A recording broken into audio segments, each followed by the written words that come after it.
Nathan Carter stood at the edge of the driveway, clutching the envelope like it held his entire future. The gold seal shimmered through the thin paper, a cruel contrast to the numbness spreading through his chest. His fingers trembled just a little as he traced the embossed letters. Top of the class. First in the entire grade. He had imagined this moment 1,000 times, his mother's arms around him, her voice thick with pride, maybe even Richard's grudging not bad. But as he pushed open the front door, the sound of laughter and music slammed into him. Surprise. Balloons. Streamers. A banner stretched across the living room in bold, glittering letters. Happy 16th birthday, Lexi. Nathan froze. His stomach dropped like a stone. Lexi twirled in the center of the room, her sequined dress catching the light. Their mother, Evelyn, beaming as she adjusted a tiara on Lexi's head. You'll shine like a star tonight, baby. Lexi giggled, flipping her hair. Obviously, I always do. Richard, Evelyn's husband, the man who had never once called him son, leaned against the counter, cracking open a soda. Keep it down, people. I've got a client call in 20. Nathan stood there, his school uniform damp from the rain, the envelope in his hand, suddenly heavy as a corpse. Hey, he said softly. No one turned. Mom. Evelyn didn't even glance his way. Evelyn? He tried again, louder, his voice cracking. Not now, Nathan, she said absently, adjusting Lexi's dress. Lexi, sweetheart, do you want vanilla or red velvet for your cake? Red velvet, Lexi declared. Duh. Nathan's grip tightened on the envelope, his nails biting into his palm. Richard finally looked over, his expression flat. You just gonna stand there? Nathan opened his mouth. I topped the class. I worked for this. I thought. Instead he swallowed the words, tasting bile. Sorry. He walked upstairs, each step like dragging chains. Behind him, laughter erupted bright, carefree, loud. Oh my God, Lexi. Remember when you were 10 and cried because your cake was pink instead of purple? Shut up. That was traumatic. Lexi shrieked, and the room dissolved into laughter. Nathan shut his bedroom door, pressing his forehead against the wood. His breath came in shallow gasps, his ribs aching like they'd been kicked. The muffled joy from downstairs was a serrated knife twisting deeper with every giggle. He pulled out the report card, staring at the words as if they might rewrite reality. A choked sound escaped him, half laugh, half sob. He knelt, his knees hitting the floor with a thud, and yanked out the dented metal box from under his bed. Inside, old test papers, a few notes, and the last birthday card his father had given him before the accident. The edges were frayed from how often he'd held it. No matter where you are, light your own way. Nathan traced the words with a trembling finger, then folded the report card carefully and placed it inside. From downstairs, Richard's voice boomed. Nathan, bring up the gift bags. He didn't move. Lexi's voice followed, dripping with amusement.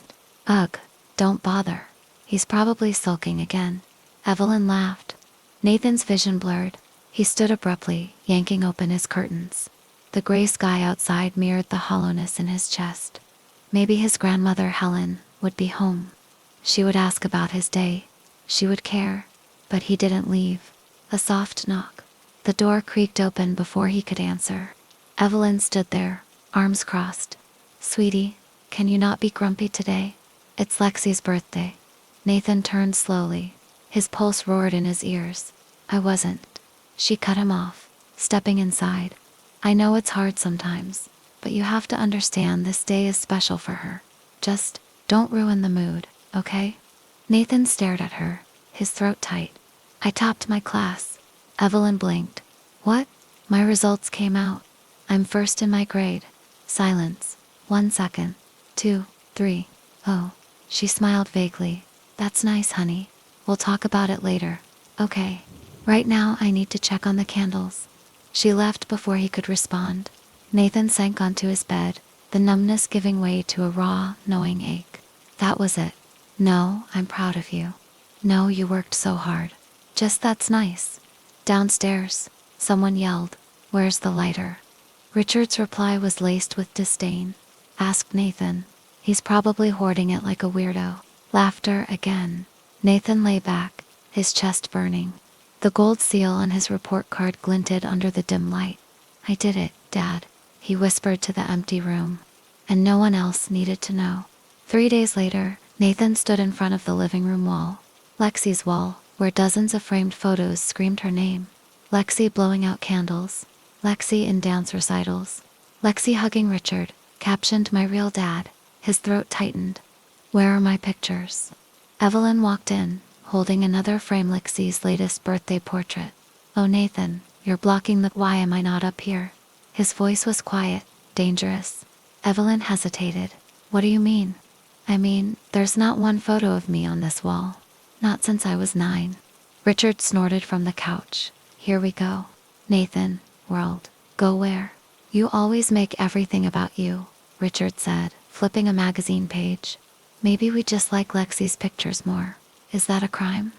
Nathan's hands curled into fists, his nails drawing blood from his palms. "No, but it makes it clear who matters in this house." Evelyn stepped between them. "Nathan, stop. You're being dramatic." "Dramatic. That word again." Lexi sauntered in, sipping a soda. "God, can you chill?" "I didn't tell Mom to decorate the wall." Nathan looked at her. "You didn't have to." Lexi rolled her eyes. "You're always acting so unloved. Maybe if you actually smiled for once." "Enough," Evelyn snapped. Nathan exhaled, his lungs on fire. "Do you even remember the last time I was on this wall?" Silence. "It was the art contest. 3rd grade. His voice cracked. "I won." Evelyn's face flickered guilt, annoyance, before smoothing over.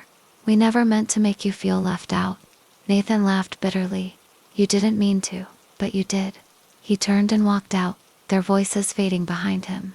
That night, he wrote 3 letters. One to Evelyn, one to Richard, one to Lexi. Then he burned them in the backyard, watching the ashes rise into the dark like the last fragments of his hope.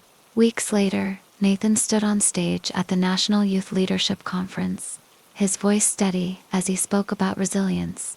In the audience, his best friend Zane whipped, and Claire, a girl who'd read his essay and called him her hero, clapped the loudest. No one from his family came, and for the first time, it didn't hurt. The final letter on 18th birthday. "Dear Nathan, you made it. You survived the silence, the neglect, the ache of being unseen. But you were never invisible, not to the people who mattered, not to yourself. Today, you turn 18. Today, you are free. Love." The boy who finally stopped waiting for applause. Keep lighting your own way. On his 18th birthday, Nathan sat on his grandmother Helen's porch, surrounded by Zane, Claire, and a lopsided balloon. His acceptance letter to Stanford lay on the table, next to a half-eaten pizza. His phone buzzed, a text from Evelyn. "Happy birthday. Sorry it slipped my mind." Nathan smiled, typing back. "Thanks. I'm doing great." And for the first time, he meant it.